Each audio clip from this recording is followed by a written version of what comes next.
Both the aloof top student and I developed the ability to read minds. During class, I stared at him obsessively. Ablett is so handsome. I want to kiss him. He glanced at me in embarrassment and irritation. Stop it. The teacher is right there. During the math exam, I was just lamenting how difficult the problems were, completely clueless. But in the next second, I heard Ablett's voice reciting the steps to solve the problem. I looked up in his direction. He was seated diagonally to my right, sitting upright, his head slightly lowered, diligently writing. So, the answer to this question is A, right? The exam room was silent, so quiet you could hear a pin drop. But that clear and pleasant male voice in my ear wasn't an illusion.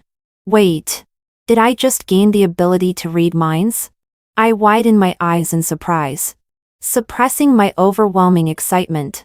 Ablett, being the school genius, had held the top spot for years and was considered a prodigy by everyone. Does that mean, if I just copy a few of his answers, I could easily pass? Thinking this, I clenched my fists in determination. Full of confidence, the math teacher, Madeleine, sitting at the podium, gave me a strange look. She'd told me before the test that if I failed again, she'd have to call my parents. But now it felt like the universe had thrown me a lifeline. I held my breath, concentrating on listening to Ablett's problem-solving process, following along with my own work. The earlier problems were fine, but soon I began to fall behind on the harder ones because Ablett was solving them so quickly. It seemed like he barely needed to think. Just glanced at the problem and the answer would pop into his head. I groaned inwardly. Come on, dude. Slow down a bit. Ablett's hand paused. Suddenly, I heard, idiot. You can't even keep up while copying. Me. Could he have mind-reading powers too? I tried to listen carefully again but heard nothing. Maybe I was just imagining things. Without dwelling on it, I continued copying Ablett's steps. As I wrote, I glanced back at the previous difficult problem. Wait. That's weird. I had stopped halfway through copying the last one, but I finished this problem completely. I was stunned. For some reason, it felt like Ablett had slowed down his pace. Suddenly, I remembered that idiot. You can't even keep up while copying comment, and an absurd thought crossed my mind. Was he waiting for me? This one's tough. Ablett touched his chin, wearing a serious expression. I breathed a sigh of relief. So the questions were just getting harder. No wonder his pace had slowed. I smoothed out my exam paper, feeling quite satisfied. I had copied enough to pass for sure, and Madeleine wouldn't have any reason to call my parents now. The results came out soon. During class, Madeleine announced the scores. Ailey, 97 points. Smiling, she praised me. Well done. Just passed. It seems like a little pressure brings out your potential. The class burst into laughter. Some even teased. Teacher, maybe you should have been tougher. Ellie's maths might improve even faster. Madeleine pretended to have an epiphany. I see. So I've been too lenient. I'm decent at everything except math, where I've never passed. Madeleine, frustrated by my poor performance, had threatened to call my parents. She thought I had miraculously turned things around and broken through my bottleneck. But little did she know I had cheated my way to that score. I scratched my head nervously. As I glanced around, I noticed Ablett looking at me with a slight smile, as if he was amused. I couldn't believe it was the usually aloof top student teasing me. But in the blink of an eye, Ablett returned to his usual calm self, as if the smile had been a figment of my imagination. After class, Madeleine called me into her office. She spread out both my paper and Ablett's, smiling as she asked, "Why do your answers to these questions look exactly the same as Ablett's?" I had completely forgotten about this. Seeing me freeze, she quickly added, "I'm not accusing you of anything." I wanted to cry. No need to accuse me. I definitely copied. But I couldn't possibly tell her I had mind-reading powers. She'd think I'd lost it. Thinking quickly, I made up an excuse. Ablett taught me. I'd asked him for help with similar problems before. Madeleine nodded knowingly. You two seem to have a good relationship. I could only nod along. Feeling guilty. Ablett was aloof and never seemed to have close friends in class. And I had hardly ever interacted with him. Before I could breathe a sigh of relief, thinking I had dodged a bullet, Madeleine said, "It seems like Ablett's teaching method works better than mine. Since you two get along so well, you should sit together from now on. You'll learn a lot from him." I froze on the spot, desperately trying to get Madeleine to take back her words. But she just smiled and said, "It's a good thing. For the sake of your studies." I returned to the classroom with mixed emotions, wondering how quickly fate had turned against me. I had just said I got along with Ablett, and now we'd be sitting together. What if he completely ignored me? Determined to avoid this, I cautiously approached Ablett's desk. Ablett. He was writing answers to math multiple choice questions, his pen flying across the paper. Hearing my voice, he stopped and looked up at me. "What's up?" Up close, I was struck speechless by how good-looking he was. His eyes drew my attention to the small mole between his brows. It was captivating. Ablett was too good-looking, with that cold, saintly aura, like a flower high up on a pedestal. I want to pull him down from that pedestal. My thoughts wandered. Ablett's ears reddened slightly, and he cleared his throat, clenching his fist. "What do you need?" At the same time, I heard his thoughts. "Help. I can't handle this." Snapping back to reality, I felt a little awkward. So Ablett really is the aloof type. He can't even stand me being near him for a few extra seconds. "Oh no," I heard Ablett think as he waved a hand in front of his face. "Why is it so hot in here?" Looking closely, I noticed tiny beads of sweat on his forehead. I let out a breath of relief. So he wasn't talking about me. Pulling out a tissue from my pocket, I eagerly offered it to him. "Ablett, Madeleine asked me to sit next to you from now on. Don't worry. I'm quiet. I won't bother you," I promised earnestly, clasping my hands in a plea. "Could you please not reject this arrangement?" Ablett took the tissue and calmly responded, "Okay." My eyes lit up, and I quickly praised him. "You're the best." Ablett. Back at my seat, I glanced over at Ablett again. He wasn't using the tissue to wipe his sweat but had carefully put it away in a small bag. I couldn't help but think Ablett was even better than I thought. He was clearly annoyed by me, but hadn't said so to my face. Even though he didn't want the tissue, he didn't reject it outright and quietly put it away, planning to throw it out later. He's too good. I'm going to cry. "Ablett, your teaching results are even better than the teachers'," Madeleine teased as we changed seats. "You should teach Haley more when you have time." Ablett, not understanding what Madeleine was saying, just nodded silently. I breathed a sigh of relief. Luckily, Ablett didn't ask what teaching results. Otherwise, I would have been caught. As for really asking Ablett to teach, I wouldn't dare. Everyone knows Ablett enjoys quiet and doesn't like being bothered. However, as I was struggling with a problem, Ablett surprisingly asked, "Do you want me to teach you?" I widened my eyes in shock. Is this really happening? Ablett's eyes darted away, and his ears turned red. "I'm actually pretty helpful." Is he really talking about himself? I remember a girl once asked him a question. Ablett explained it twice, and she still didn't understand. He frowned as if he was wearing a mask of pain. "Do you really not understand?" His tone was one of deep confusion. The girl froze, her face filled with embarrassment and awkwardness. Ablett gave her an apologetic glance, pushed his book forward, and said, "I think I explained it clearly. Maybe you should ask someone else." Over time, his attitude toward questions became, "Thanks, but no thanks." Some joked that in Ablett's eyes, We were still at the level of Macapaka. There's definitely a gap between a genius and ordinary people. I'm not very smart, I cautiously said. You'd probably find me annoying, right? Ablett shook his head and said seriously. I wouldn't find you annoying. I reluctantly handed over my notebook, biting my pen as I looked at him. Move a little closer, Ablett motioned. After becoming desk partners, I'd instinctively kept my distance to avoid disturbing him. Hearing him say that, I obediently shifted my chair. Finally.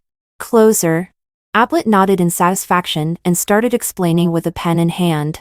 He spoke in a unique tone, unhurried and relaxed, with a quiet confidence. Do you understand now? I averted my eyes and shook my head slightly. I forced a smile and cautiously tried to take back my notebook. I'll think it over again. But Ablett pulled the notebook back and patiently explained it again, step by step, ensuring I understood each part before moving on. He didn't stop until I completely grasped the problem. Wow! I exclaimed. I got it. See? You're smart. Ablett encouraged. It's mainly because you're a great teacher. My eyes sparkled with admiration as I looked at him. Ablett remained calm. But inside, he felt a bit elated. She complimented me. How nice. Turns out even someone who's been praised all their life still enjoys compliments. Realizing this, I laid on the flattery even thicker. A small smile tugged at the corner of Abel's mouth.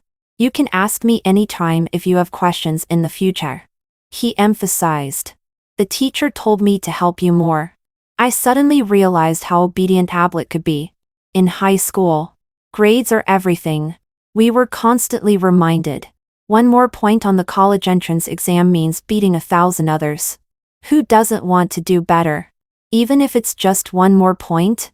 Because of that, I practically clung to Abel's help. Any problem, I'd ask him. Ablett wasn't as aloof as I initially thought. He patiently taught me each time. Unknowingly. Through working on problems, we grew closer. Sometimes, I even shared snacks with him. Want some candy? I really love this flavor, I offered with an open hand. Thanks. Ablett nodded politely. He reached for a piece, and his long fingers brushed against my palm, sending an electric jolt through me. A tingling sensation spread from my fingertips throughout my whole body. Ouch. Shocked. Ablett loved his fingers, and I assumed the dry weather caused us to shock each other. Watching him pop the candy into his mouth, I eagerly asked, do you like the taste? Yeah. Ablett smiled. It's sweet. Then he slipped the candy wrapper into his book. Why aren't you throwing it away? I asked. Surprised. Ablett paused for a moment, then replied naturally. I like candy, so I collect the wrappers. Finally, a common topic. I like candy too. My teeth were ruined as a kid, I said, grinning wide. If you like, I'll bring you more tomorrow, my absolute favorites. Sure. Abelt's eyes curved in a smile. Suddenly, I'm really looking forward to tomorrow. He cheered inwardly. It was obvious he was genuinely happy. I found myself thinking, Ablett is so obedient. Like he'd be fun to tease. I should try it one day. Ablett was drinking water at the time and suddenly choked, coughing until his face turned red. I blinked in confusion. Time passed quickly, and soon it was time for the city's mock exams. Sitting in the exam hall, I started writing, but Abel's problem-solving steps echoed in my ears. I couldn't focus at all. My mind was completely blank. Gritting my teeth, I tried to keep up with Abel's speed. When the results came out, our class was in an uproar. Someone in our class made a huge leap in progress this time, Madeline announced during the evening self-study session. She was both our math teacher and homeroom teacher. This student improved by nearly 100 points. The class buzzed with excitement. Wow! 100 points. Who's that amazing? They're definitely the biggest dark horse before the entrance exams. With all eyes on me, Madeleine finally announced loudly. That person is Ailey. Everyone turned to look at me with wide eyes. I felt like I was sitting on pins and needles. But there was also a strange sense of wonder. I had never been looked at like this before. Admiring. Approving. Envious gazes, they all fell on me, as if I were the center of everyone's attention. I felt like my heart was floating on air. Let's have Ailey share her experience. Madeleine started clapping. And the entire class joined in. Standing at the front of the class, I suddenly woke from my daze. Share my experience? What experience do I have? I stood there, unable to speak, feeling embarrassed. In that moment, I felt like a thief stealing someone else's brilliance just to be noticed.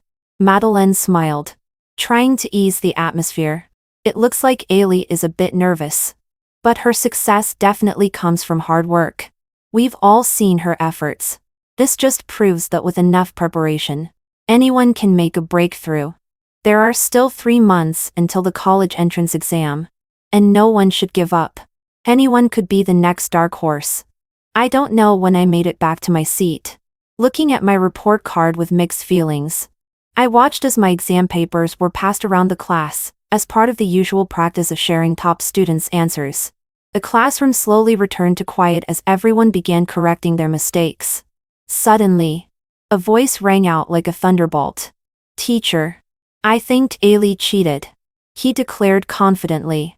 Ailey's answer sheet is very similar to Ablett's. And I know their seats during the exam were very close. Ailey was sitting right behind Ablett.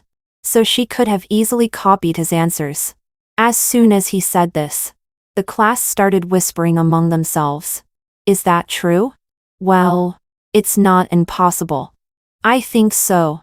I mean, who can improve by 100 points just like that? I didn't expect Ailey to be that kind of person. The shift from praise to condemnation happened in an instant. My face turned pale with fear. And my mind went completely blank. I have something to say. Ablett stood up. As soon as he spoke, everyone fell silent. Whether or not it was cheating, the teacher can check the surveillance footage. The matter hasn't been decided yet. So you all shouldn't accuse Ailey so carelessly. I looked at Ablett with tearful eyes, feeling guilty about his trust and defense of me because I had indeed copied from him. And yet, he had no idea. Ablett turned to me and smiled reassuringly, whispering, "Don't be afraid." The mist in my eyes thickened. Calm down, everyone. Madeleine, the teacher, said soothingly. Ablett is right. Don't jump to conclusions. If Ailey really violated exam rules, I will handle it fairly. Her expression was serious. Later, Madeleine and a few student representatives went to check the surveillance footage. In the video, I was seen writing the entire time, without any interaction with Ablett. When Madeleine returned with the results, she addressed the class. I think we all owe Ailey an apology. The evidence shows she didn't cheat. But why are her answers so similar to Ablett's? Someone asked. Because I had predicted some of the exam questions for her, and went over them in advance. Many of them just happened to come up. Ablett replied firmly. If someone else had said that, it might not have been very convincing. But this was Ablett's, someone who consistently scored near perfect marks in every exam. With his guidance, my improvement seemed plausible, even if it carried traces of his influence. Only I knew the truth. Ablett was lying. I didn't know why he was lying, but it was clear he was covering for me. I wrestled with my conscience for days and finally made a decision. Ablett, could you stay after evening self-study? I need to tell you something. I had decided to come clean. Ablett agreed quickly. All right. Evening self-study ended at 10:30 p.m. Since it was late and unsafe, everyone usually hurried home. The campus was very quiet. Ablett and I walked on the track. A night sky dimly lit. I opened my mouth several times but couldn't find the right words. Ablett didn't rush me, walking silently beside me. Suddenly, I stopped and quickly bowed. With my head down, I confessed. I'm sorry. Ablett, I copied your answers during the exam. Because I couldn't see his expression, I took a deep breath and forced myself to finish. I have mind-reading powers. So I could hear you solving the problems during the exam. Nervously, I waited for his reaction. Unexpectedly, he replied calmly, I know. I looked up in shock, seeing his composed face. I see now. That's why you said you had predicted the exam questions. I realized. He knew I couldn't explain it. So he had kindly provided me with an excuse. Ablett nodded, his tone unusually serious. What do you plan to do now? I froze. What should I do? Mind reading was a powerful temptation. When everyone praised me, I couldn't help but think of using Ablett's knowledge to get good grades easily. With that, I could have everything a student desires: teachers' approval, classmates' admiration, my parents' pride, even a promising future. But I understood now that even the most beautiful lies were just bubbles, ready to burst at any moment. Maybe I can help you, Ablett said, his gaze steady and sincere under the moonlight. How? I asked, confused. I'll tutor you. We still have 3 months. You can definitely do better than you did now by the time the final exams come, Ablett said with certainty. I looked at him in disbelief. Don't you trust me? His eyes dimmed slightly. I quickly waved my hands. This was Ablett. After all, as long as he said he'd helped me, everyone would accept that my grades made sense. How could I not trust him? I just don't believe in myself. If I say you can do it, you can do it. Trust me. And trust yourself. Won't it be too much trouble for you? I asked, feeling guilty that Ablett was going out of his way to help me. It's not trouble if it's for you. He paused, suddenly looking flustered as his face turned red. My heart started racing, and I averted my eyes. We're desk mates. After all, he added, as if to explain himself. I nodded, no longer resisting. Oh, by the way, how did you figure out I had mind-reading powers?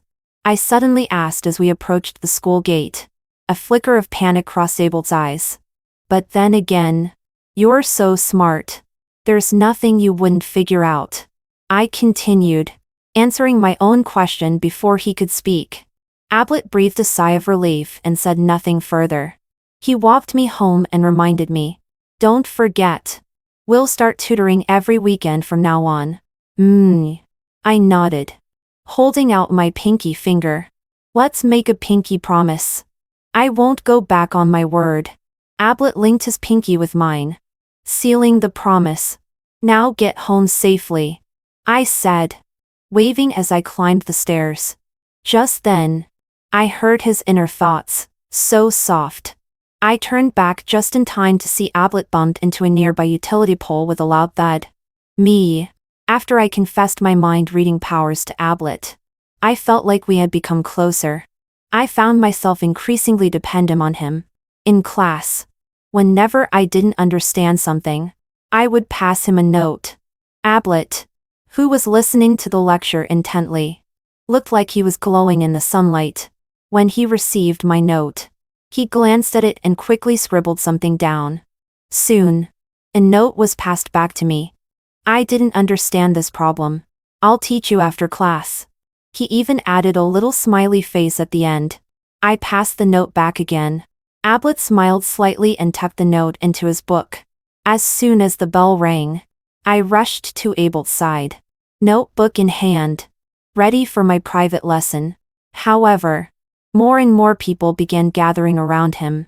Ablett, there's a problem I didn't understand. Can you explain it to me? The girl shyly asked. Her face flushed. I looked at her, then at the others forming a small queue. It seemed like after my score improvement, everyone started asking Ablett for help too. Ablett took my notebook and said, I'll help Haley first.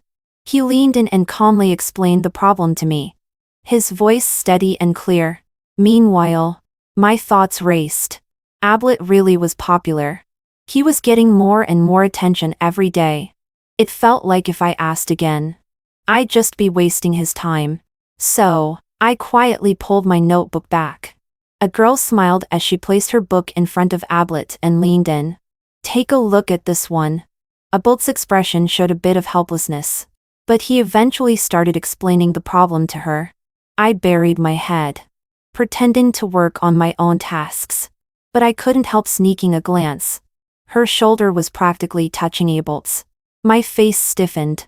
And inside, I screamed. Why are they sitting so close? It's just a question. Is she getting jealous? Ablett glanced at me. I froze. Jealous? Am I really getting jealous? My expression morphed with confusion. What's there to be jealous of? I can't possibly stop him from teaching others just because he's always teaching me. Right? What's with this ridiculous possessiveness? I tapped my head, trying to snap myself out of it. Over there. Ablett pushed the book back. I'm done explaining. Not teaching anymore, he thought. The girl wanted to say something, but someone behind her hurried her along. So she reluctantly stepped away. I need to take a break, Ablett muttered, propping his head on his hand. Looking exhausted. The guy sitting in front of me joked with the remaining students who were still lining up for Ablett's help. Come on. Let Ablett rest. Who can handle this kind of tutoring marathon? You can't just drain him dry to boost your grades. Ablett nodded in agreement. And the group dispersed. Ablett lay down on his desk, closing his eyes like he was ready for a nap. I stared at him for a few seconds, then noticed Ablett's lightly parting his arm and revealing his eyes. He winked at me, with a clear smile, no sign of fatigue. The surrounding noise seemed to fade. In my sight, there was only Ablett. He's pretending to sleep? My heart skipped a beat. This guy. Does he know how to flirt a little? That small gesture sent my thoughts spiraling. I quickly patted my cheeks, trying to regain composure. Get rid of those romantic thoughts. Focus on the test. I adjusted my posture and went back to my work. The guy in front turned around, shocked, after seeing me smack my face, and gave me a slow thumbs up. No wonder you score over 600 points. You've earned it. Who else hits themselves like that without a word? Over the weekend, Ablett helped me cram a ton of material. By Monday, when I saw him again, he had big, dark circles under his eyes. Ablett sat at his desk, staring blankly for a moment, then pulled out a few study guides from his bag. These are my notes from before. They have tips for solving key questions in each subject. Look over them specifically. I was moved almost to tears. And that wasn't all. He then took out a large sheet of paper densely covered in handwriting. Based on your past exam performance, I've made a study plan to help you improve your scores. I was so grateful I nearly grabbed his hand to express my thanks. Ablett, you're my savior. I owe you my life from now on, I dramatically declared. I'd even call you Dad if you wanted. Ablett's sight twitched slightly. That won't be necessary, he thought. That's not what I'm after. I sat by myself, grinning foolishly, holding onto the study guide like it was a treasure. While my spirits were high, Ablett looked like he had been completely drained. What did you get up to this weekend? I asked. He gave me a deadpan look. I stayed up late both nights analyzing your situation and making this plan. I rubbed the back of my head awkwardly. Helping me improve my scores was clearly exhausting work. From that moment on, I doubled down on being kind to Ablett, showing concern and doing everything I could to help him. During I suggested, why don't I get you an excuse? You could stay in class and rest. Ablett shook his head. I'm fine. Despite being seniors, our school didn't cancel PE for us. Our class was still required to run 800 meters. Halfway through, the group became chaotic. Teacher. Ablett passed out. I whipped my head around. There's nothing seriously wrong. He just didn't get enough sleep, which is why he fainted during the run. The school nurse said after examining him, go eat first and come back to check on him later. I nodded obediently, since it was the last period before lunch. After a few classmates carried Ablett to the nurse's office, they all went to eat. I stayed behind to look after him. As I headed to the cafeteria, I bumped into the guy from my front desk. He waved. "I grabbed lunch for you too." I immediately ran over. "Thanks so much." "Don't mention it." He scratched his head awkwardly. "The lines are long, right now. Who knows how long you'd have to wait if you went now." He was right. Grabbing food during high school lunch rush was like a sport itself. Students moved faster than they did in the 800-meter run. I returned to the nurse's office with the food. The nurse, who was also about to go eat, gave me a few instructions before leaving. "When he wakes up, remind him to take better care of himself, and not to exercise if he's not feeling well." Got it. I opened the lunchbox and sat beside Ablett's bed, eating quietly. After I finished, Ablett still hadn't shown any signs of waking up. Left with nothing to do, I started staring at him. Ablett looks so peaceful when he's asleep. My eyes wandered from the little mole between his brows to his long lashes and finally down to his lips. They seemed a bit dry. I quickly grabbed a cotton swab and some water, carefully moistening his lips. Maybe I was too nervous because the hand holding the cup trembled. Spilling some water onto his chest. Panicking, I grabbed tissues to wipe it off. Wait. Does Ablett actually have some muscle on him? My gaze uncontrollably drifted downward. I wonder if he has ABS. Yeah. A sleepy voice mumbled. "Ah, cack." I froze in shock, turning my head stiffly. Ablett hadn't even opened his eyes. It was like he spoke unconsciously. I let out a breath. His sudden words almost scared me to death. I reassured myself that he was just dreaming about something. Maybe buying something with $8? No, he muttered again, which completely shattered my excuse. Something dawned on me. I cautiously thought. Could Ablett read minds? Ablett sleepily rubbed his blanket. "I can." "Aha hh. What the heck? He really can." I was on the verge of losing it. Ablett, bothered by the noise, furrowed his brow. "Please. Stop shouting." It was like someone hit my mute button. I instantly went silent. At that moment, Ablett seemed to realize something wasn't right. He forced his eyes open and saw my indescribable expression. "What's wrong?" he asked groggily. I forced a smile. "Are you feeling okay?" Ablett checked himself and noticed the damp spot on his chest. I immediately confessed what had happened. "Thanks," he said shyly after learning I had moistened his lips. His face showed a hint of embarrassment. "I'm fine now. I just need to rest more." I numbly nodded. He forgot everything? What did I forget? Ablett couldn't help but feel a little nervous inside. "Ah, it's confirmed. He has mind-reading abilities too." Ablett's face stiffened. After a long pause, he broke the silence. His voice small. "You figured it out? When did you get your mind-reading ability?" I asked bluntly. Ablett awkwardly fiddled with the bedsheet. "At the same time as you." "Oh. I see." No wonder he wasn't surprised when he found out about my mind reading. He had it too. And he never told me. By the way. My eyes darted around. The doctor said next time. You should be careful and avoid that kind of strenuous exercise. After that, I turned and ran away. My chaotic thoughts must have been completely heard by Ablett already. I just didn't know how to face him. The next day at school, I moved my chair far away from Ablett. The classmate in front of me turned around, cautiously probing. "Did you two have a fight?" I shook my head. He, not understanding, turned back. Ablett gazed at me longingly. I pretended not to notice. When I couldn't solve a question, I asked him to move aside. "I'm going outside to ask someone else." "Are you mad?" Ablett watched me, his thoughts scareful. I kept my expression neutral. "No." "But..." Ablett's eyes were filled with a bit of sadness. "You're not talking to me." "I'm not ignoring you. I replied calmly. But you're not sitting next to me anymore. Well, it's too hot in the summer.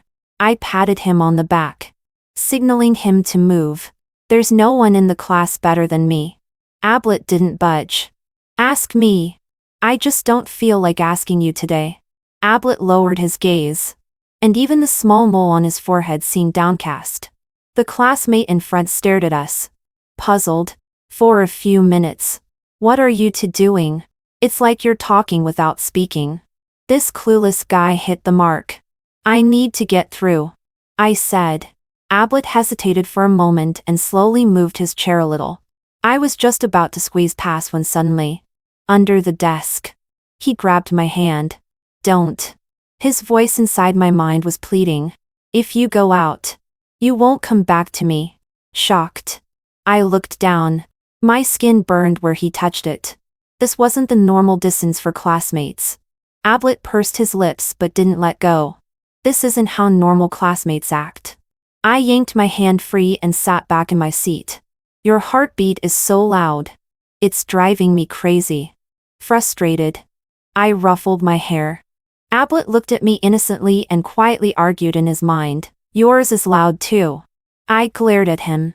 Ablett immediately corrected himself. No, it's mine that's too loud.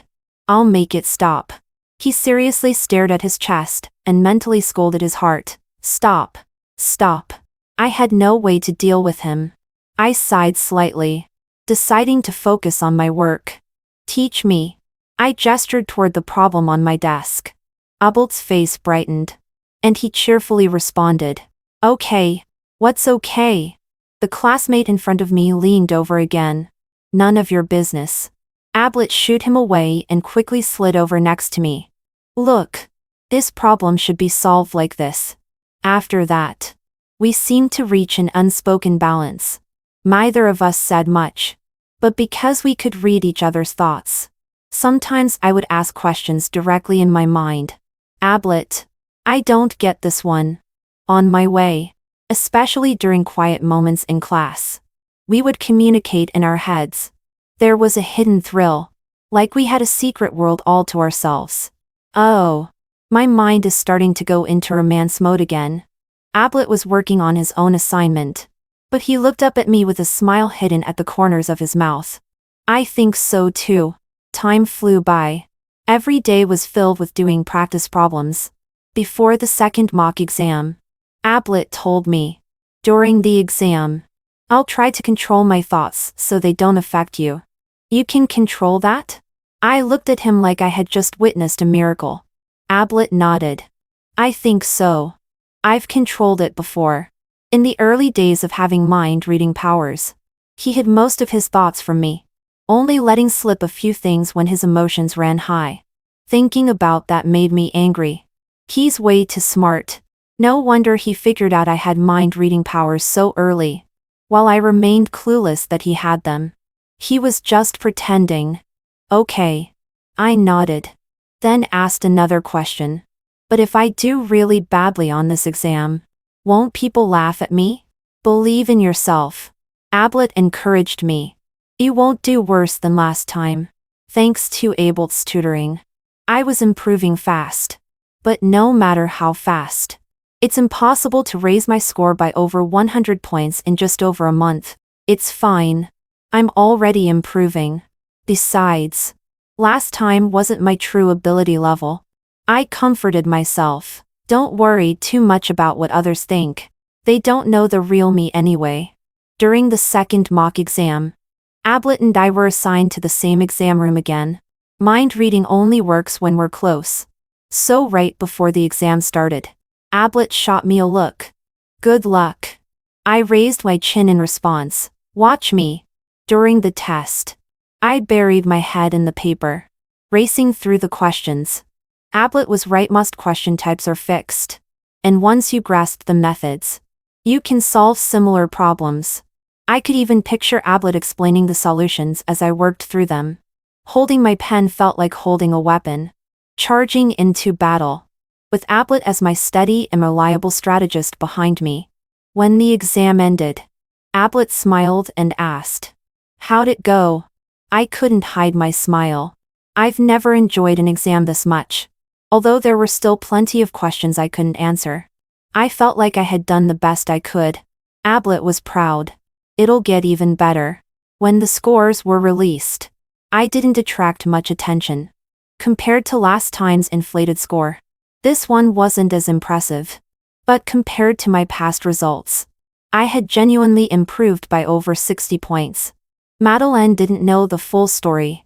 She comforted me, saying I shouldn't think I'd regressed just because my score dropped a little. The classmate in front of me even joked, "You didn't do so well this time. Must be because Ablett didn't predict the questions accurately. Blame him." Ablett didn't deny it. After this, I became even more motivated to study. For the next month and a bit, I pushed myself hard. I'd see other students bringing notebooks full of formulas and vocabulary to the bathroom. And I did the same. Ablett stopped me. Balance work and dressed. Overdoing it can be counterproductive. He was so clear-headed. In the high-pressure environment leading up to the exams, everyone was racing against the clock, sacrificing all their time except for eating and sleeping to study. If you didn't study like that, you'd feel a strong sense of guilt, like you were slacking off. But Ablett said that taking proper breaks wasn't laziness. It was recharging. Don't blindly follow others' pace. In our own rhythm, we can complete the plan and achieve the expected results. His calm voice immediately eased the tension I had been feeling. Before I knew it, the third mock exam was approaching. I had already reached the score I got on the first mock exam. I was thrilled, but also a bit disappointed. I was still far behind Ablett. There was no way we could end up at the same university. The more I thought about it, the greedier I felt. Ablett had years of accumulated knowledge and skill, which allowed him to excel so effortlessly. How could I expect to match him in just 3 months? I consoled myself, as long as I keep improving, one day, I'll be able to stand beside him. Just before the final college entrance exam, the school held a motivational rally for all the seniors. We stood in the center of the school's athletic field, with bright red banners fluttering in the wind, and the campus resonating with stirring music. Keep up the hard work in senior year. You will definitely succeed in the college entrance exam. The younger students shouted loudly, filling me with excitement. At this age, we're young and full of vitality, full of idealism and ambition. We lined up, passing through the ceremonial gates, with red flags waving on both sides and drums beating to encourage us. Ablett quietly hooked his finger with mine. Victory is within reach. A night before the college entrance exam, Ablett texted me, "Wanna come out and see the moon?" I peeked outside pitch black. No moon in sight. That's just an excuse. I heard Dablett's voice in my mind. "I want to see you." I looked down and saw Ablett standing outside my house. I made up an excuse to sneak out with my mom's permission. And since my house wasn't far from school, we strolled there together. We walked around the track, lap after lap. "Let's go to the same city." Ablett suddenly broke the silence. I smiled. "Sure. Which city do you want to go to?" His voice was nervous. I rolled my eyes playfully, and said, "Let's go to Shanghai." Ablett nodded without hesitation. "Then I'll go to Shanghai too." I couldn't help but laugh. I was joking. "Let's go to Beijing." I knew Ablett had always wanted to go to Tsinghua University. Upon hearing this, his eyes lit up. "Beijing is great. Beijing it is." He responded eagerly. As we parted, Ablett patted my head. "After the exam, I want to what?" He trailed off, stopping himself halfway. Forget it. I'll tell her after the exam. Don't want to distract her now." I heard him think. So, I pretended not to notice. "Make sure you get a good night's rest tonight," he said. "Double-check your ID and exam tools." He gave a few more reminders, and I nodded firmly. "Good luck," Ablett said, handing me a good luck charm. "I got this when I went to pray for blessings." I smiled. What a coincidence. Ablett. I got one for you too. As I spoke, I pulled out a lucky charm from my pocket. Ablett and I took the exam in different locations, so his mind-reading ability didn't affect me. I stayed focused and calm, taking the test without any distractions. The night the results were released, Ablett texted me again, "Wanna come out and see the moon?" At the same spot. He finally asked the question he hadn't finished last time. "Ailey, would you be my girlfriend?" Bonus Chapter 1. I often sneak into Tingshui University to sit in on classes. Though I barely understand the specialized content, I mainly go just to watch Ablett study seriously. Right now, he's listening intently and taking notes, and I sit beside him, feeling like I've been transported back to high school. But now, I'm bolder than before. Ablett is so handsome. I really want to kiss him, I thought as I rested my chin in my hand. Watching him, Ablett's eyes flickered, and his ears slowly turned red. Encouraged, I kept teasing him in my thoughts. Ablett clenched his fists slightly and shot me a glare, though it didn't hold much threat. "Stop messing around. The teacher is right there," he thought. That's what makes it exciting. Ablett was exasperated hearing my thoughts, so he leaned over and quickly kissed me. "Be good," he whispered. Then, he straightened up and pretended to focus on the blackboard. That same day, we ended up on the confession wall of Tingshui. Someone commented, "Ugh, annoying couple. Don't kiss in the classroom. You're defiling my sacred temple of learning." Another person commented, "I feel like a stray dog on the street, suddenly kicked for no reason." And someone added below, "A single dog, to be exact." Bonus Chapter 2. On the 7th anniversary of our relationship, Ablett proposed to me. We never experienced the so-called 7-year itch. The longer we spent together, the more certain we became that we were each other's person for life. Ablett proudly showed everyone his love. On the screen appeared a picture of a tissue. "This is the first gift my wife ever gave me," Ablett said. It was the piece of tissue from our first interaction. He actually claimed it as a gift from me, making me seem so stingy. I covered my face in embarrassment. Soon after, a collection of candy wrappers appeared, labeled with little notes that read, "So sweet. Love it." Along with these were class notes we passed, the lucky charm we exchanged before the college entrance exam, and almost every small item that had marked our time together over the years, all carefully preserved by him. Finally, Ablett knelt on one knee and held up a ring. "Ailey, will you marry me?" "I will," I said, holding out my hand.